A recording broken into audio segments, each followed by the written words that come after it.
Good evening, I'm Hugh Downs. Barbara Walters is off tonight. This is 2020. On the ABC News Magazine, 2020 with Hugh Downs and Barbara Walters. Tonight, LA street gangs. In just the past week, 10 people have died because of them.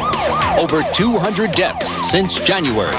This cop faces them every night. If they had the opportunity and they thought they could get away with it, one of us would be laying here with blood pumping out of it. Tonight, ABC News correspondent Bonnie Strauss joins 2020 with a report. A gang cop's beat. Tonight, a different kind of story involving LA's street gangs. But the focus isn't on them. It's on a gang cop and a gang cop's beat. Since last Friday night, at least 10 people have died because of gang violence in Los Angeles, innocent bystanders among them. In fact, last year, when 387 people were killed, more than half the victims weren't gang members.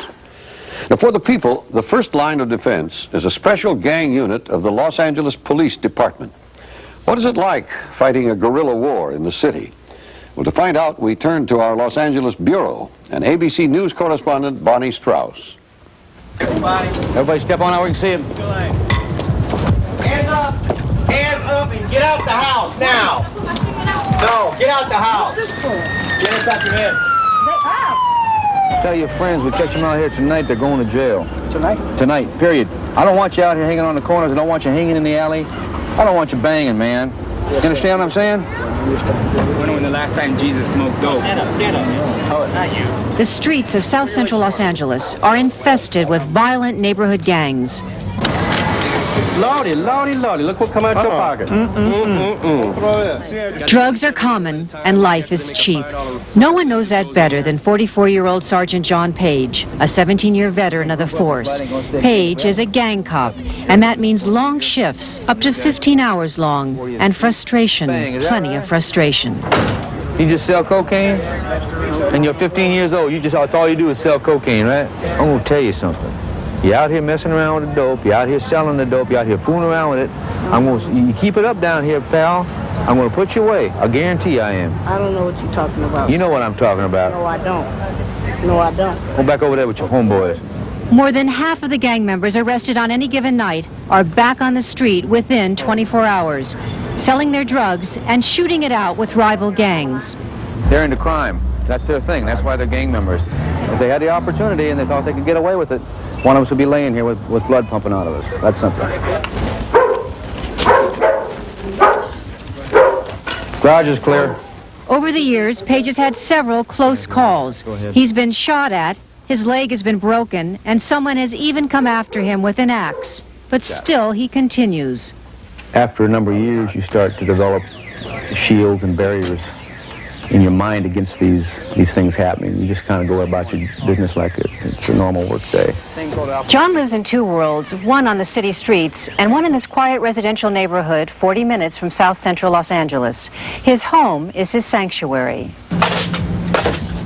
Not too bad. He and his wife Diane have been married for 22 years. They have 3 children. The pressures and dangers of John's job have had an impact. Our time together becomes the most important part of our lives. Nothing is more important.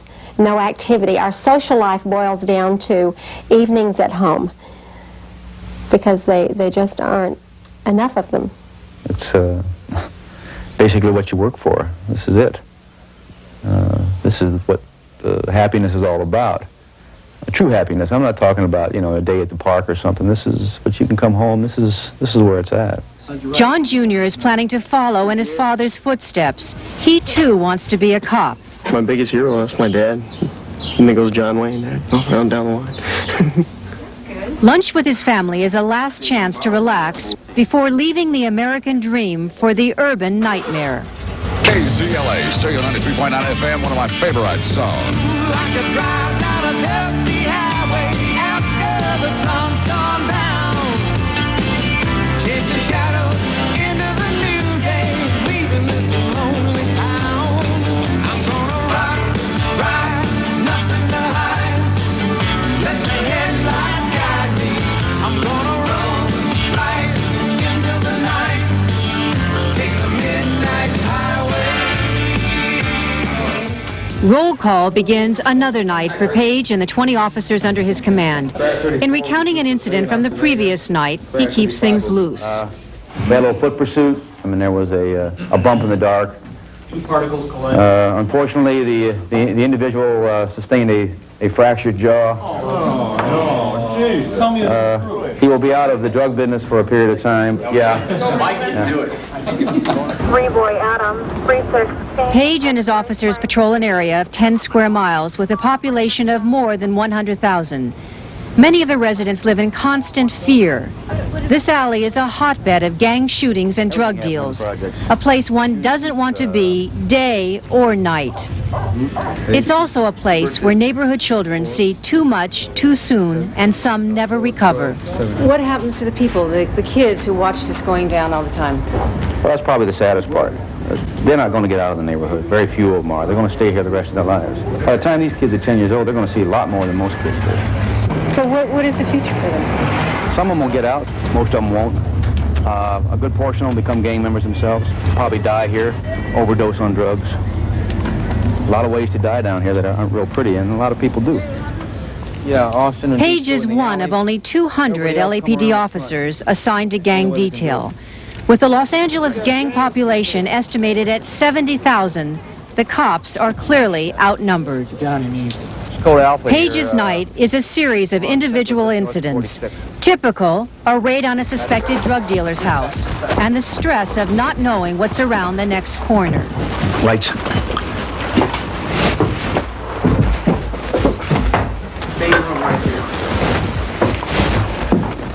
Cover that door there. The first thing that enters your mind when you start going into a situation like that is if the man that you're going after or the person that may be hiding in there is armed. That adrenaline comes up and brings you to a point where your senses remain real keen. Fear is what gives you the edge, basically. It's good tactics, actually, to be a little bit afraid of what you're doing, because it's going to give you the edge. You're going to be a little bit quicker. You're going to think a little bit faster.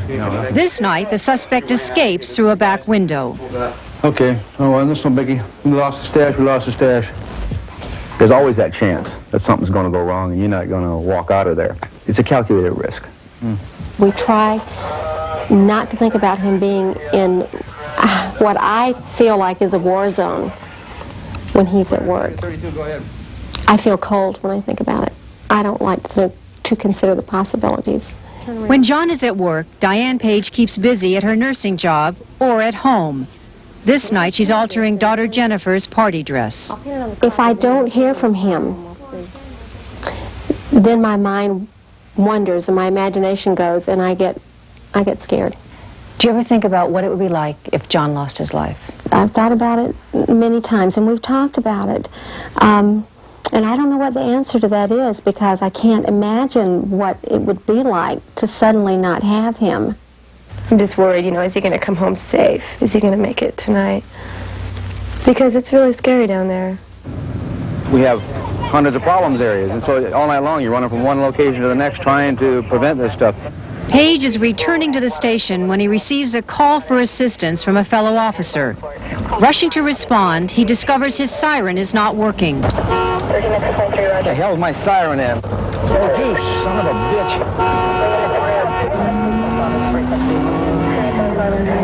He honks his way through intersection after intersection. Do it now. Let's move. Keep your hands on top of your head. At the scene, Page learns 2 armed robbery suspects have fled into an apartment building. The pursuing officers are heavily outnumbered. Everyone is brought out and questioned. Cross your ankles. All you cross your ankles. Page finally finds the suspects hiding on the 2nd floor. Right there. That's him, yeah. But it's a never-ending battle. Page knows that many of the suspects will be out here again tomorrow night. I guess it's like finishing a cement walk and having people walk through it just before it sets up. Same feeling, I got to do it all over again tomorrow. They all do. But despite their efforts, gang murders are up 13% this year. Still, there's satisfaction in fighting back. When you capture somebody doing something, really something bad, you catch a murder suspect, or you catch a burglar or a thief, it makes you feel good. It's a rush. Good morning. You got Bert Brown right here. 107 is the time. And it is high. Years ago, I used to sit up and wait for him. I couldn't sleep until the key was in the door. Now I go to bed before he gets home, and I fall asleep when the key hits the door. You come home, and the first thing you do is you go in and take a shower because it feels so good to get out of that environment. And you look around you, and you're so thankful for what you have.